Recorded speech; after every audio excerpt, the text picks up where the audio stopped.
Our last speaker for today is Serwotka. Mark.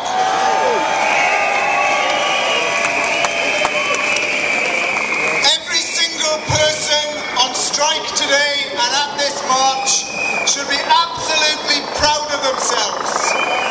You should be proud of yourselves, whether you're in the health service, local government, education, or the civil service. Because you are the people who make this country tick. You are the people they take their kids to be educated by. The health service that they use. The services you provide. So let's start saying to them, treat you with the dignity and respect that you deserve. Now Cameron might be in his house just over the way. Just in case he is, show him it's not a damp squib and make the loudest roar of the day.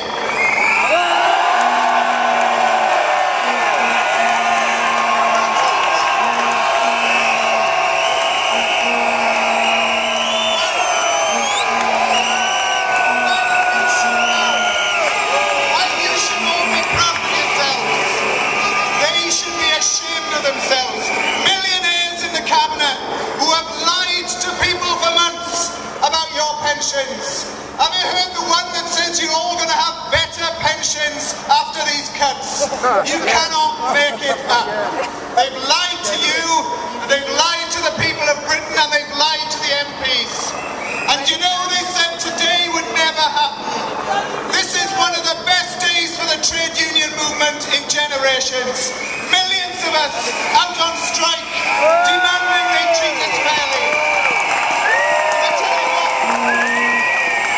if you should be proud of yourselves, you need to understand what an inspiration you are to people around the country, pensioners, students, the unemployed, people in the private sector who are inspired that people at long last are standing up to the bullies and the millionaires and saying we're not going to accept it. So I tell you what, two things to finish. If you should be proud of yourselves and the people of this country are inspired, it's time that the Labour Party got off the fence and said they support your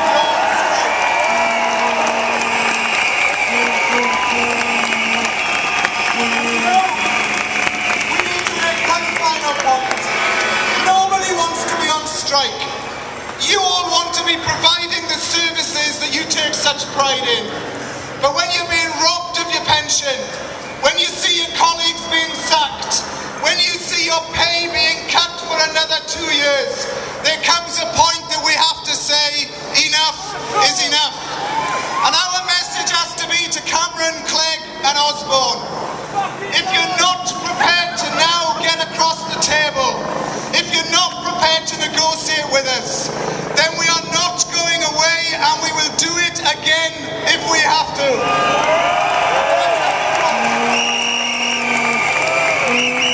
Tell you what, we don't want to be doing it again, but if we don't win this battle, everything we've taken for granted for years will be lost for decades to come.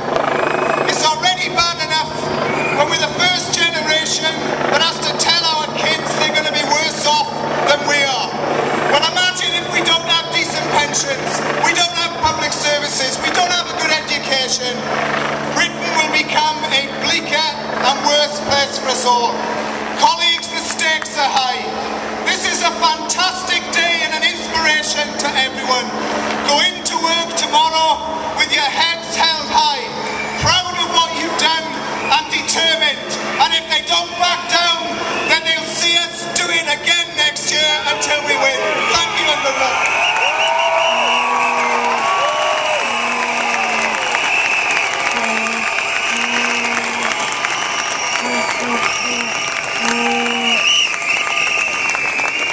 Thank you, Mark.